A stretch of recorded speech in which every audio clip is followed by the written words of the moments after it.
Hello दर्शन नमस्ते guys. आज चाहिँ म छुट्टी थियो, आज कञ्चेसौतिर घुम्न आएको। पोर्चुगल हो यो चाहिँ ठाउँ है, तर पनि मलाई यता कञ्चेसौ चाहिँ बहुत आउन साफी मन पर्यो, किनकि यहाँको ठाउँहरू साह्रै मन पर्यो मलाई। कति राम्रो रहेछ यो बस्ने ठाउँ पनि, हेर्नुहोस् कति माथि माथि हरियाली, तल बस्ने मजाले एनर्जी ड्रिङ्क गर्ने है। कति राम्रो ठाउँ, गार्डनहरू पनि। यहाँको लोकेसन चाहिँ यहाँ पनि छ, हेर्नुहोस्। यता घुम्न आउन चाहन्छु मैले तपाईँहरू। अहिले चाहिँ हामी लहर लहर बाटोमा हिँड्दैछु हजुर।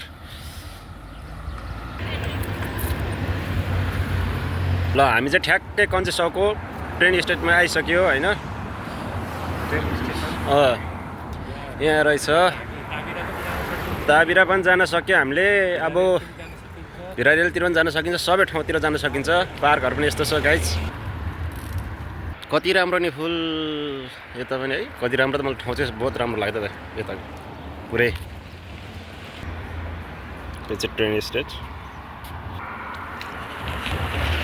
यो चाहिँ सुन्तला घारी रहेछ गाइज। लारान्जा भन्दो रहेछ यहाँको भाषामा चाहिँ। अब हाम्रो नेपालीहरूको भाषामा चाहिँ सुन्तला भनिन्छ है। यहाँ तल छ, कति माथि डाँडा डाँडा घर रहेछ। कति राम्रो लाग्यो त मलाई यता माथितिर, त बहुत राम्रो लाग्यो त।